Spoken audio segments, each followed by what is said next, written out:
Fazer uma saudação aos membros convidados para esse debate. Acho que grandes contribuições, e acho que é importante, inclusive, pela vivência com que esses, eu diria, lutadores pela reforma política, com uma característica diferenciada de nós, que é o debate a partir, inclusive, do que se processa na academia, do que se processa na sociedade, do que se processa do ponto de vista, inclusive, do estudo, professor Murilo, que eu acho que é importante a contribuição de todos vocês. E também, nós tínhamos na mesa aqui a contribuição de um membro do Poder Judiciário, o que é importante até porque, nos últimos anos, a ausência, ou melhor, eu vou usar uma expressão até um pouco mais dura, o vácuo deixado pelo Legislativo terminou sendo... Aliás, não existe vácuo, né? Quando pinta o vácuo, alguém vai e ocupa. Então, portanto, o Poder Judiciário fez isso ao longo dos anos, na medida em que houve essa ausência do Poder Legislativo em responder de forma contundente e apresentar propostas para esse drama. A reforma política não é, sem dúvida nenhuma, a chamada reforma das reformas, a coisa mais importante. Mas, na minha opinião, ela é orientadora. É fundamental, até porque aqui no Parlamento se processam as outras reformas. Ora, se esse Parlamento é constituído com anomalias, a tendência natural é que as outras reformas sofram anomalias. E nós vamos a partir, inclusive, da própria representação. E o primeiro ponto que eu quero tocar, e que eu acho que é importante, nesse aspecto, é exatamente a questão da organização partidária. Eu continuo ainda convencido de que, para um passo significativo em relação a essa questão da reforma política, nós temos que botar o dedo na ferida nessa questão das organizações partidárias. Eu não sou partidário, ou melhor, não sou daqueles que dizem que o Brasil tem partidos demais. Isso é bobagem.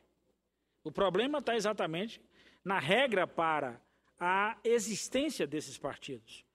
Como esses partidos são criados, como esses partidos funcionam e quais os papéis que esses partidos jogam na sociedade. Quer dizer, na medida que o nosso modelo permite a criação de partido exclusivamente para um processo de trocas e barganhas no período eleitoral, não há nenhuma contribuição para o processo político. Então, portanto, o primeiro passo para uma boa reforma política é estabelecermos exatamente regras, não tramelas, nem tampouco proibições, mas regras claras que levem exatamente a organizações partidárias fortes, consolidadas e enraizadas na sociedade. Partido, meu caro Murilo, onde quem manda é a ata, o sujeito bota embaixo do braço e ele determina. Partidos que não constituem, enquanto diretórios, exatamente para permitir que o seu presidente possa destituir um dirigente no menor município ou no maior município da federação. Portanto, partidos que passam a ter o controle, partidos que têm dono. Volto a dizer, isso vai produzir anomalias no processo de formação aqui na casa. É lógico, esses partidos vão se apresentar para o processo eleitoral. Consequentemente, nós vamos ter as distorções. Então, se o partido não tem essa capacidade, inclusive, de agir para que de forma democrática, para que de forma clara, as representações, ou seja, os segmentos, possam aqui estar, é óbvio que nós vamos ter aqui algo completamente desregrado e descompensado, do ponto de vista da representação. Então, esse é o primeiro aspecto.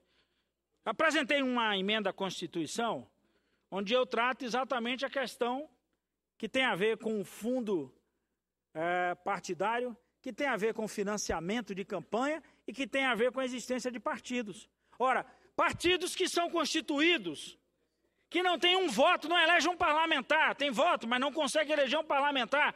continuam recebendo o fundo partidário. Consequentemente, a existência desses partidos termina, de certa forma, só e somente só favorecendo ao dono do partido. Alguém que termina com um fundo partidário transformando aquilo em renda pessoal. Portanto, o partido vira um negócio e não uma instituição partidária para interferir no processo eleitoral de forma democrática e construir na estrutura política oportunidades, programas e projetos. Então, esse é o primeiro aspecto que a gente tem que resolver, da organização partidária. Então, quando todo mundo diz aqui, se a gente votar a questão do financiamento de campanha é resolvido, não, na minha opinião, não. Nós vamos continuar com partidos recebendo fundo, partidos que não elegem ninguém, partidos que são verdadeiros cartórios. Não adianta nada, não adianta você resolver o problema do financiamento, porque, de certa forma, o outro financiamento, que é o fundo partidário, continua alimentando essa anomalia. E aí esses partidos vão para a negociação de tempo, vão para a negociação da própria coligação proporcional. Então esse é o primeiro aspecto, meu caro Paulo Paim, que nós temos que resolver, as organizações partidárias. Não precisamos dizer como é que cada partido se organiza lá dentro. Lá dentro é problema de cada um, mas você tem que ter uma regra geral. Algo que balize um conjunto de diretrizes e esses partidos se organizem. Uma das propostas, senador Renan, que eu estou colocando é que um partido, para continuar existindo, ele tem que ter diretórios constituídos em mais de 50% mais um dos estados brasileiros. Constituídos com diretórios locais, para acabar a figura do dono do partido. Que aí, Paulo Paim, o sujeito chega lá e diz assim, eu quero botar lista, mas lista como? Um partido que tem no dono? Vai funcionar a lista do dono do partido. Um partido que alguém chega lá na ponta e diz assim, sinto muito, mas eu estou tomando o partido de sua mãe e estou passando para outrem. Isso não é instituição partidária. Isso é balcão. Portanto, isso é comércio. Não é organização partidária. Então não tem como. Vamos falar de reforma política de conteúdo, quando a peça principal que opera o conteúdo, ela está completamente apodrecida, que são as organizações partidárias. Então, portanto, esse é o primeiro ponto, na minha opinião. Quem vai tocar a política? Nós vamos aprovar, por acaso, aqui candidaturas avulso na reforma política? Não. Não acredito que isso passe. Então, vamos continuar tendo partidos. Então, se não organizar isso, não adianta, senador Pimentel, regrar os outros passos, enquanto a ferramenta, o principal instrumento de condução na política, ele continua apodrecido. Então, esse é o primeiro aspecto da reforma política que eu quero chamar a atenção. O segundo é exatamente essa questão da forma como o financiamento das campanhas. A tese, inclusive, dos partidos, e aí eu quero falar até do meu, para não falar dos outros, do ponto de vista da igualdade, de quando chamava o financiamento público, era para dizer que era para dar condições iguais a todos e quaisquer candidatos.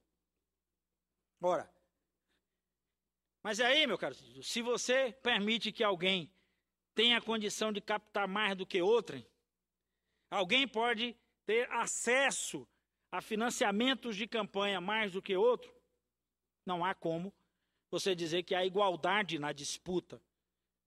Então aí nós vamos ter de novo o problema central, que é a anomalia na representação aqui na casa. Os que acessam mais, os que têm condições, vão continuar se elegendo. E, portanto, nós não vamos ter a representação. Eu me lembro, eu não era parlamentar nessa época, mas frequentava muito o Congresso Nacional, até para fazer aqui a minha pressão enquanto pertencente a tanto o movimento estudantil e depois o movimento sindical, que o velho Ulisses usava uma frase interessante. Certa época perguntaram a ele assim, mas aqui está muito ruim, o que vai fazer, deputado Ulisses Guimarães? E o sujeito perguntando, indagando sobre a questão da qualidade da representação, e num dado momento o deputado Ulisses respondeu a esse outro deputado, disse assim, você está achando que o Congresso está ruim? Espere o próximo. Então, na na realidade, a expectativa do próximo sempre é uma expectativa pior, fruto dessa desorganização, fruto da ausência dessa tão propalada por nós reforma. Então, o segundo aspecto que eu quero chamar a atenção é esse. É, de uma vez por todas, travar esse debate. Se é o debate do financiamento que resultou no processo de corrupção que muita gente levanta aqui agora, então, portanto, regrar esse processo. Aí tem gente que diz, mas se a gente acabar com essa forma de financiamento, nós vamos ter caixa 2, vamos ter isso, vamos ter aquilo e tal, aquilo outro.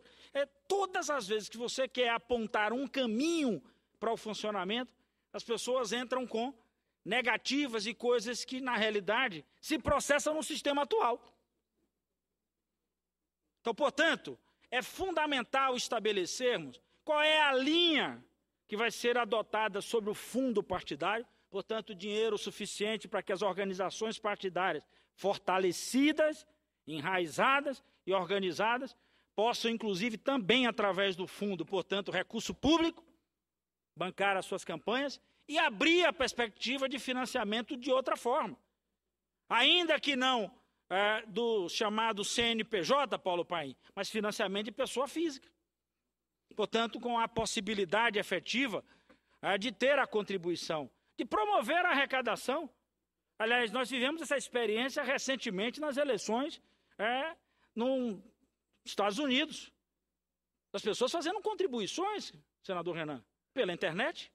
Portanto, cada um se identificando, tornando público, ou seja, publicizando a sua participação no processo eleitoral, dizendo, eu estou entrando com essa contribuição.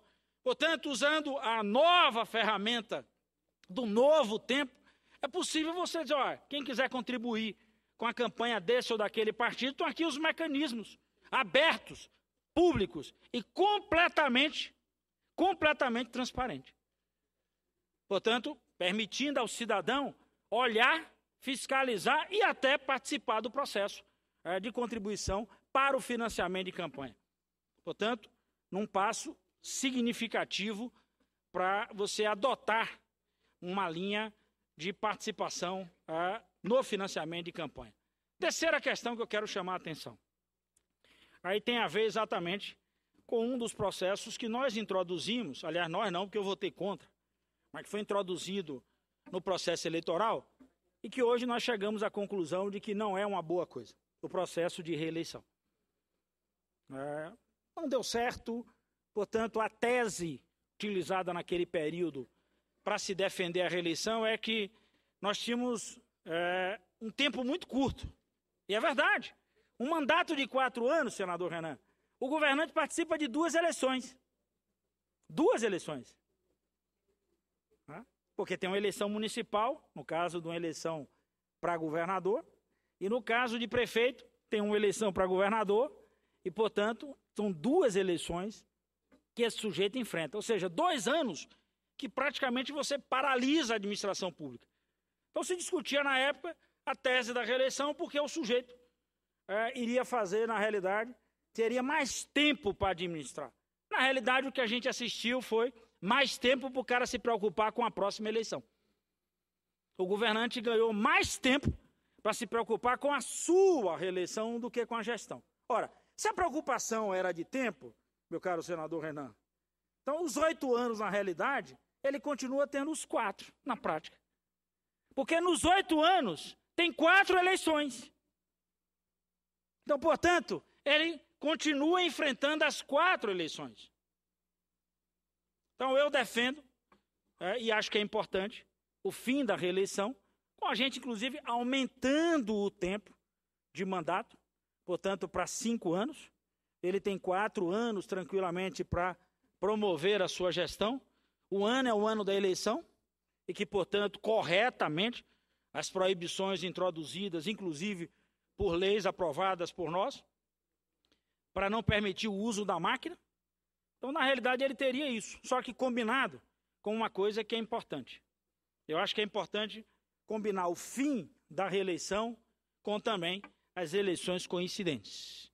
Portanto, nós poderíamos aprovar um regime que nos permitisse uma gestão de 5 anos e, ao mesmo tempo, sem reeleição, com todos disputando a mesma eleição. Aí algumas pessoas dizem assim, senador Renan, mas vai ser complicado votar em todo mundo. Não é complicado coisa nenhuma. Esse teste já foi feito, a urna eletrônica passou na prova. Eu sempre faço uma provocação aqui, senador Paim, que o sujeito que inventou a urna eletrônica teve o saque de botar o teclado da urna eletrônica igualzinho o teclado do telefone público. Igualzinho. Onde tem aquela teclazinha ali de branco e confirma, é onde no telefone público tem o asterisco e o jogo da velha. É igualzinho o telefone público. Quem não tinha telefone no Brasil usava telefone público. Quem tinha telefone em casa também usava o mesmo teclado que o telefone público. Por isso que a interação do eleitor com a urna eletrônica foi de imediato. Ele se identificou, facílimo. Então, portanto, em segundos o sujeito consegue votar.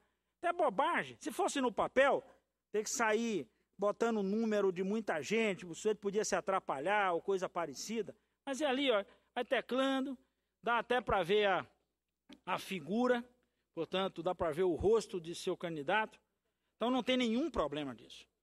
Então, seria importante que a gente pudesse combinar isso. Fim da reeleição, eleições também coincidentes. Para isso, até na PEC que nós estamos apresentando, nós também colocamos que a eleição de 2018 já incorporaria, inclusive, essa tese. Então, poder-se ir na eleição de 2018, aí introduzir exatamente já o voto para mandatos de 5 anos com eleições coincidentes no ano 2023 no país.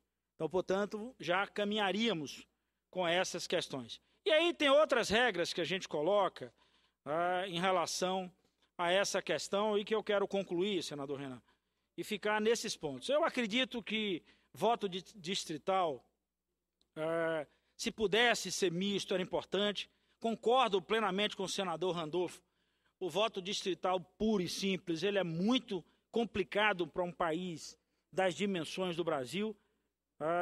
Nós, efetivamente, vamos correr o risco de candidaturas muito localizadas, sem o debate nacional, e também era uma espécie de caminho para o fortalecimento de alguns coronéis locais. Portanto, eu acho que é extremamente perigoso o processo de introdução de um voto distrital.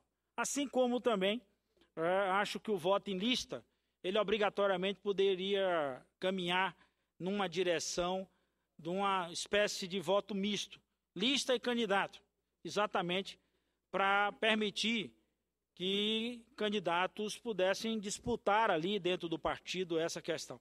Mas acho que essas coisas elas são complementos para um processo eleitoral e, ao mesmo tempo, eu acho que é importante a gente firmar os pilares básicos. E aí eu quero voltar, encerrar e tocar exatamente nesses pilares básicos. A organização partidária, financiamento de campanhas, fim da reeleição, eleições coincidentes. Portanto, na minha opinião, são os 4 pontos principais para daí a gente derivar. Se eu tenho partidos organizados, partidos agora enraizados, cada partido disputa a sua eleição. A coligação proporcional é, na realidade, algo completamente esdrúxulo. Os partidos se juntam na eleição, por exemplo, para deputados, quando chega aqui dentro não há a menor hipótese de estar juntos. A coalizão ou o acordo partidário é possível fazer em programa, portanto, você faz em campanhas majoritárias. Na proporcional, não. Cada um, exatamente na proporção, se apresenta para ter o tamanho que efetivamente vai ter na sociedade. É por isso que é na proporção. Então, portanto, essas são coisas que a gente pode ir ajustando na medida em que esses 4 primeiros passos que eu relatei aqui, se eles forem consagrados, acredito que a gente abriria uma perspectiva positiva de resolver essa questão de uma vez por todas. E acho, senador Renan, muito importante, Vossa Excelência, abrir essa chamada, como a gente costuma sempre batizar aqui, de comissão geral, sobre esse tema, porque todas as vezes que acaba uma eleição, a gente ouve o choro de todo mundo. Foi difícil, não participo mais. Se não tiver reforma política, estou fora. E na eleição seguinte está todo mundo dentro. Na eleição seguinte está todo mundo lá. Então, portanto, senadora Vanessa, agora nós temos um tempo enorme entre a última eleição e a próxima. Portanto, façamos a reforma política para a gente eliminar esse choro que termina não resultando em absolutamente nada. E se não fizermos a reforma política, nós não daremos contribuições efetivas.